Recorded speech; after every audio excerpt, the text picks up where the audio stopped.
Shalom, selamat pagi untuk kita semua. Sangat bersyukur di hari ini kita boleh kembali datang bersama-sama untuk berdevosi di hadapan Tuhan. Sebelum kita masuk lebih jauh, mari kita tenangkan diri kita ambil saat teduh. Saat teduh dimulai.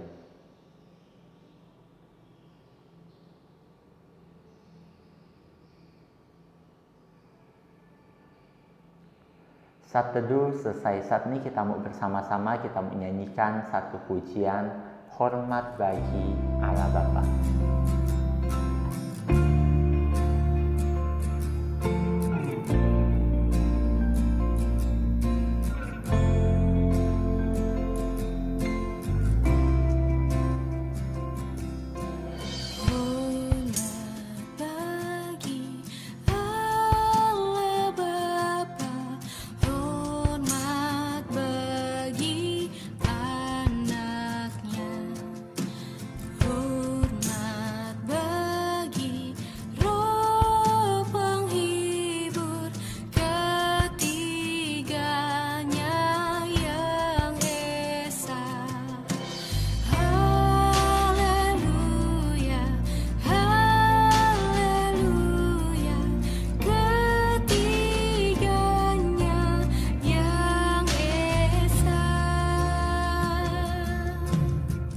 Mari kita berdoa.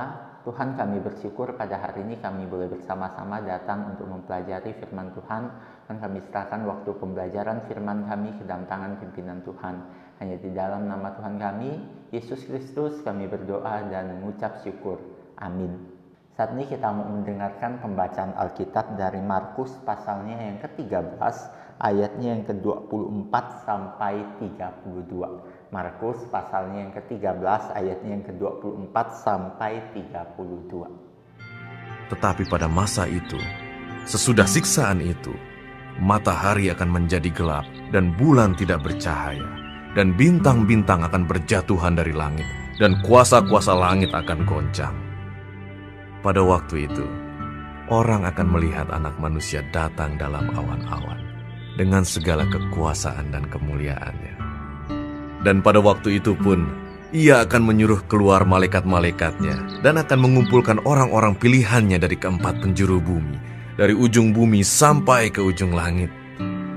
Tariklah pelajaran dari perumpamaan tentang pohon ara. Apabila ranting-rantingnya melembut dan mulai bertunas, kamu tahu bahwa musim panas sudah dekat. Demikian juga jika kamu lihat hal-hal itu terjadi. Ketahuilah bahwa waktunya sudah dekat. Sudah di ambang pintu. Aku berkata kepadamu, sesungguhnya angkatan ini tidak akan berlalu sebelum semuanya itu terjadi. Langit dan bumi akan berlalu, tetapi perkataanku tidak akan berlalu. Tetapi tentang hari atau saat itu, tidak seorang pun yang tahu. Malaikat-malaikat di sorga tidak, dan anak pun tidak, hanya Bapa saja. Berbahagialah mereka yang membaca, merenungkan, terlebih lagi melakukan firman Tuhan di dalam hidup mereka. Nah, anak-anak, pada bagian hari ini kita kembali melihat apa yang Tuhan Yesus sampaikan di dalam khotbah akhir zaman.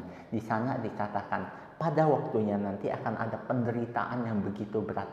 Namun di akhirnya Tuhan akan datang kembali. Di sini dikatakan Anak Manusia akan kembali lagi untuk menyelamatkan manusia atau orang-orang yang percaya kepadanya dan menghancurkan penguasa-penguasa dunia.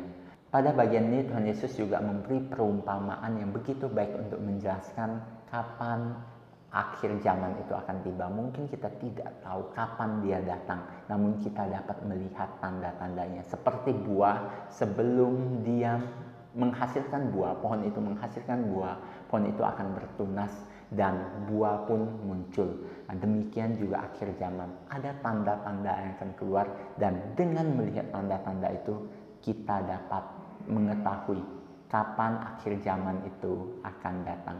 Nah, untuk kita bagaimana? Kita diminta untuk terus siap sedia dalam menunggu datangnya akhir zaman itu. Selalu siap sedia. Kiranya ini boleh menjadi berkat untuk kita semua. Nah, saat ini kita juga sedang mempersiapkan ujian yang begitu banyak yang akan kita hadapi. Saat ini kalian juga boleh mempersiapkan diri sebaik-baiknya. Dengan mempersiapkan diri dengan baik, kalian baru dapat menghadapi ujian itu dengan baik. Dan sama dengan akhir zaman, dengan mempersiapkan diri dengan baik, kita baru dapat menghadapi segala kesulitan yang akan muncul di akhir zaman nanti. Kiranya ini boleh menjadi berkat untuk kita semua. Mari kita berdoa. Tuhan, kami bersyukur pada hari ini kami boleh kembali merenungkan kebenaran firman-Mu. Bapa, bantu kami agar kami boleh terus siap sedia dan melihat tanda-tanda yang ada. Waktunya akhir zaman itu akan datang. Tuhan, mohon Kau tolong kami, mohon Kau beserta dengan kami. Hanya di dalam nama Tuhan kami, Yesus Kristus, kami berdoa dan mengucap syukur. Amin. Devosi hari ini selesai, kiranya Tuhan memberkati kita semua. Bapak mengucapkan selamat mengikuti ujian untuk kalian. Tetap semangat, persiapkan diri dengan baik, dan kerjakan semua soal dengan baik. Kiranya Tuhan memberkati kita semua. Soli Deo Gloria.